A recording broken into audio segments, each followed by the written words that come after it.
कभी सोचा है कि हम आज जिस पैसे को जेब में रखते हैं, कार्ड में स्वाइप करते हैं या मोबाइल ऐप में डिजिटल रूप से ट्रांसफर करते हैं, वो असल में आया कहां से? इंसान ने पैसे की खोज क्यों और कैसे की? क्या पहले भी लोग लेन देन करते थे बिना सिक्कों और नोटों के? चलिए चलते हैं एक रोमांचक यात्रा पर पैसे की कहानी में।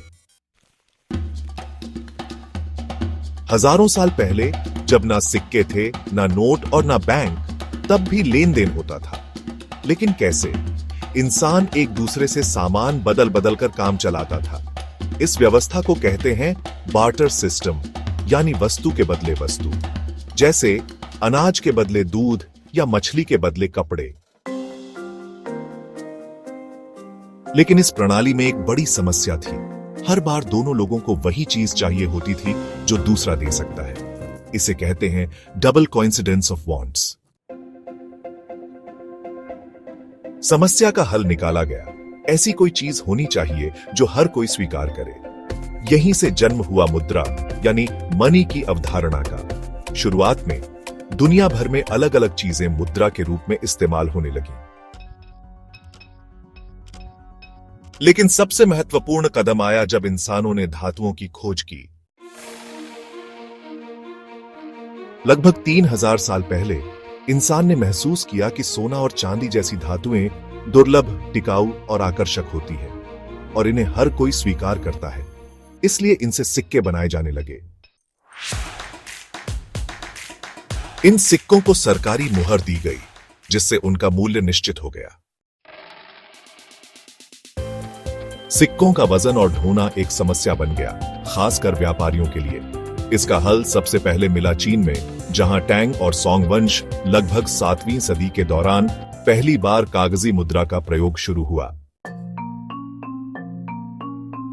इन कागजी नोटों को ज़ियाओजी कहा जाता था और इन्हें सरकारी गारंटी मिलती थी। बाद में मंगोल शासक कुबलाई खान ने कागजी मुद्रा को पूरे एशिया में फैलाया। यूरोप में यह विचार बहुत बाद में 13वीं सदी में मार्को पोलो द्वारा आया। जैसे जैसे पैसा बढ़ा, उसे रखने, जमा करने और उधार देने की जरूरत भी बढ़ी। यहीं से जन्म हुआ बैंकिंग सिस्टम का। बैंक आपके पैसे को जमा करके दूसरों को ब्याज पर उधार देता है और खुद लाभ कमाता है। व्यापार को बढ़ावा विकास कार्यों में पूंजी आम आदमी को सेविंग और क्रेडिट की सुविधा। लेकिन आर्थिक असमानता, बैंक डूबने पर लोगों की जमा पूंजी का संकट, अत्यधिक उधारी और ऋण जाल भी इसके हिस्से हैं।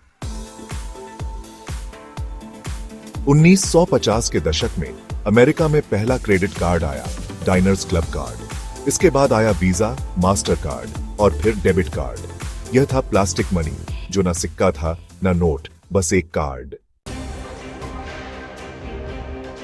इसके पीछे की तकनीक में शामिल है magnetic strip, smart chip, point of sale, POS मशीनें और एटीएम नेटवर्क। अब हम प्रवेश कर चुके हैं डिजिटल मनी के युग में, जहां मोबाइल से पेमेंट, ऑनलाइन ट्रांसफर और क्रिप्टो करेंसी की दुनिया है। इंटरनेट और स्मार्टफोन, यूपीआई सिस्टम, ब्लॉकचेन और क्रिप्टोग्राफी, क्रिप्टो करेंसी जैसे बिटकॉइन बिना किसी सरकार या बैंक के एक डिसेंट्रलाइज्ड मुद्रा के रूप में काम करती है। भविष्य में कैसा होगा पैसा? क्या नोट और सिक्के पूरी तरह खत्म हो जाएंगे? क्या हर देश की अपनी डिजिटल करेंसी होगी?